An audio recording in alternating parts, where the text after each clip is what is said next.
नमस्कार देवियों, सज्जनों और सन्नारियों और यूट्यूब के माध्यम से मेरी आवाज़ सुनने वाले मेरे प्रिय भक्त, आज हम बात करने वाले हैं नवरात्रि। ये चैत्री नवरात्रि, ये 9 दिन का क्या महत्व बताया है। तो 9 का अर्थ है नया, रात्रि का अर्थ है रात। तो 9 रात हमें आराम और शांति देती है। ये 9 दिन समय है स्वयं के स्वरूप को पहचानने का और अपने स्तोत्र की ओर वापस जाने का। इस परिवर्तन के काल में प्रकृति पुराने को त्याग कर फिर से वसंत काल में नया रूप सृजन करती है, वो है नवरात्रि। जैसे एक नवजात जन्म लेने से पहले अपनी माँ के गर्भ में 9 महीने व्यतीत करता है, उसी तरह एक साधक भी इन 9 दिनों तक रातों में उपवास, प्रार्थना और मौन और ध्यान के द्वारा अपने सच्चे स्तोत्र की ओर वापस आता है। रात को रात्रि भी कहा जाता है क्योंकि जीवन को फिर से ऊर्जित करती है।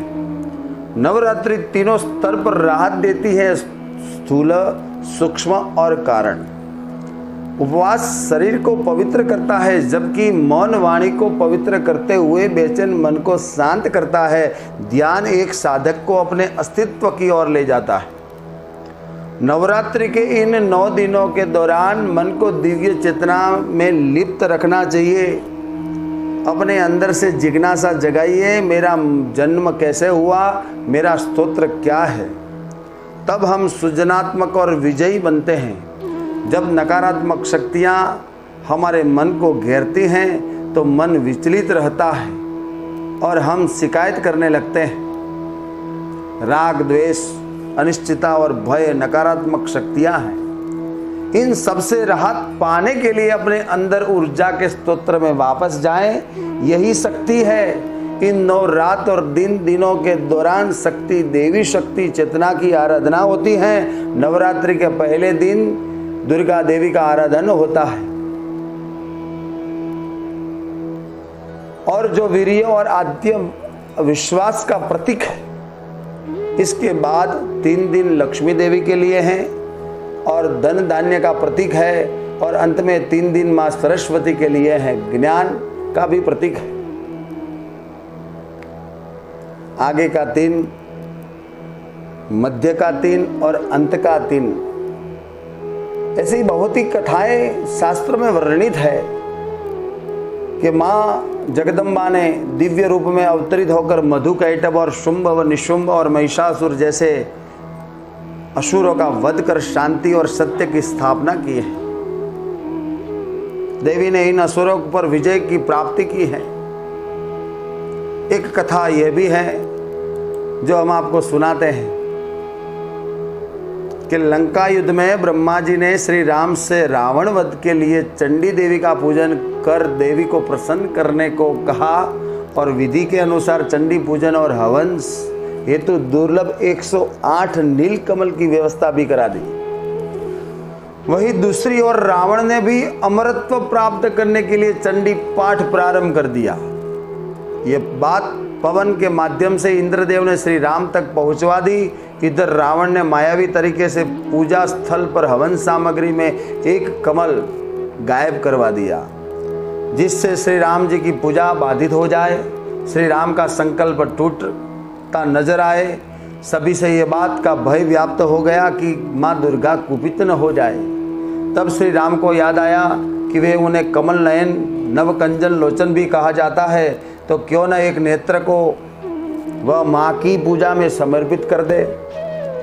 श्री राम ने जैसे ही तोरण से अपने नेत्र को निकालना चाहा, तभी माँ दुर्गा प्रकट हुई और कहा कि वह पूजा से प्रसन्न हुई है और तुम्हें विजय श्री का आशीर्वाद दिया जाता है।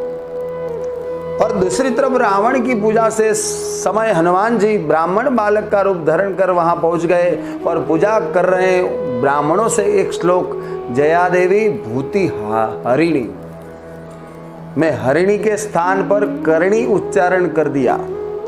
हरिणी का अर्थ होता है भक्त की पीड़ा हरने वाली और करणी का अर्थ होता है पीड़ा देने वाली।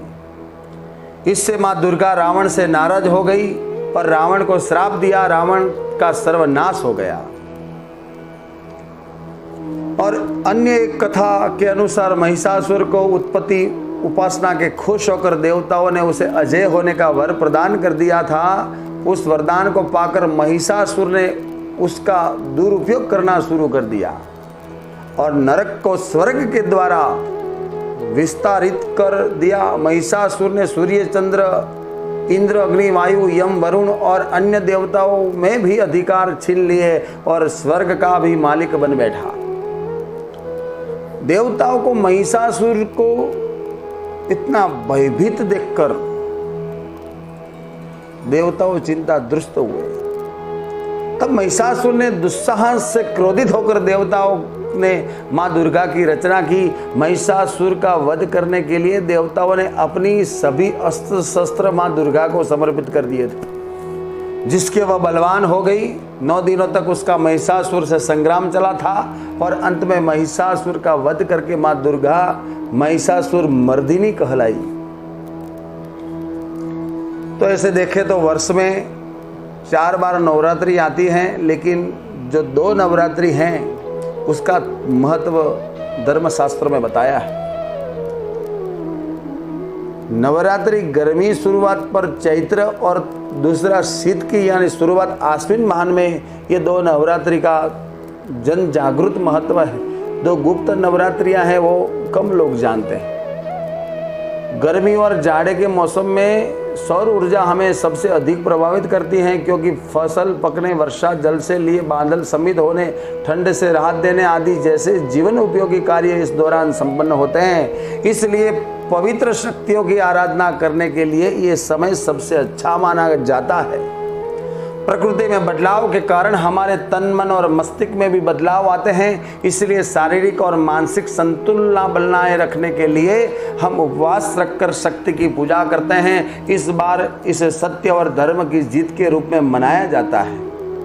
और दूसरी ओर बार इसे भगवान श्री राम के जन्मोत्सव के रूप में भी मनाया जाता है। तो ऐसी बहुत सारी कथाएं धर्मशास्त्रों में जुड़ी हुई हैं।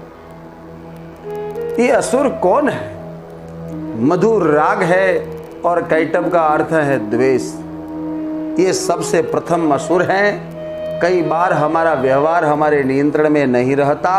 वह आनुवंशिक जेनेटिक रक्त बीजासुर का अर्थ है गहरी समस्याई हुई नकारात्मकता और वासनाएं। महिषासुर का अर्थ है जड़ता। एक भैंस की तरह महिषासुर भारी बन और जड़त्व का प्रतीक है। देवी शक्ति ऊर्जा लेकर आती हैं और जड़ता से उखाड़ फेंक देती हैं। शुंभ निशुंभ का अर्थ है सब पर संयम। खुद पर संयम शुंभ है। कुछ लोग खुद पर संयम करते हैं। क्यों? मैं सही हूं? क्या मैं सच में समर्पित हूं? क्या मुझे बुद्धिमता है? क्या मैं ये कर सकता हूं? निशुंभ का अर्थ है अपने आसपास सब पर संशय करना। नवरात्रि आत्मा और प्राण का उत्सव है। यही असुरों का नाश कर सकती है। नवरात्रि के 9 दिन में 3 गुणों के अनुरूप तमस, रजत और सत्व हमारा जीवन इन 3 गुणों पर चलता है। फिर भी हम इसके बारे में सजग नहीं रहते हैं और इस विचार भी नहीं करते हैं। हमारी चेतना तमस और रजस के बीच बहते हुए अंत के बीच दिनों में सत्व गुण से प्रफुल्लित होती हैं। इन 3 आदि गुणों को इस दैवीप्यमान ब्रह्मांड की नारी शक्ति माना गया है। नवरात्रि के दौरान मात्र रूपी दिव्यता की आराधना से हम तीनों गुणों को सम्मिलित करके वातावरण में सत्व बुद्धि करते हैं। जब सत्व गुण बढ़ता है तब विजय की प्राप्ति होती है। इन 9 पवित्र दिनों में बहुत सारे यज्ञ किए जाते हैं। यद्यपि हम इन यज्ञों को समारोह के मतलब नहीं भी समझते, फिर भी हम आंखें बंद करते हुए बैठकर अपने हृदय और मन को खुला रखकर इन तरंगों को महसूस करते हैं। अनुष्ठानों के साथ मंत्रोच्चारण और रीति रिवाज पवित्रता लाती है और चेतना का विकास करती है। पूरी सृष्टि जीवित हो उठती है और तुम्हें भी बच्चों की तरह सब चीजें जीवंत दिखने लगती है। मात्र रूपी दिव्यता का पवित्र चेतना ही सभी रूपों में समस्याई हुई। एक दिव्यता को सब रूप और नाम में पहचानने की नवरात्रि का उत्सव माना गया है। नवरात्रि के अंत पर विजयादशमी का उत्सव मनाते हैं। 10वां दिन विजय दिवस। यह दिन जागी हुई दिव्य चेतना में परिणमित होने का, पुनः अपने आप को धन्य महसूस करे और जीवन में कुछ भी मिले उसके लिए भी क्षुरता और महसूस करे। यही माध्यम ये नवरात्रि पर्व को मनाया गया है। तो दोस्तों, ये नवरात्रि का जो महत्व धर्मशास्त्र में यही बताया है कि इस नवरात्रि के दौरान भगवान का अर्चन, पूजन, भगवती को प्रसन्न करने का ये सबसे अच्छा मौका माना गया है।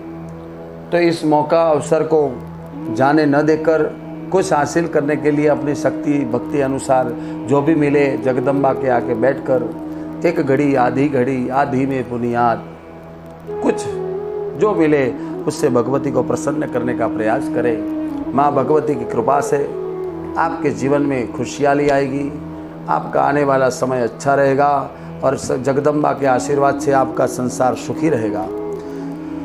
प्रेम से बोलिए जय माँ दुर्गा।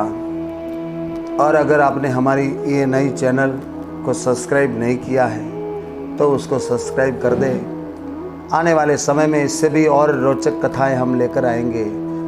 ज्योतिष शास्त्रों में कुछ राशि भविष्य के बारे में कुछ लेके आएंगे। तब तक के लिए आपसे अनुमति मांगते हैं। हैप्पी नवरात्रि। बहुत बहुत धन्यवाद।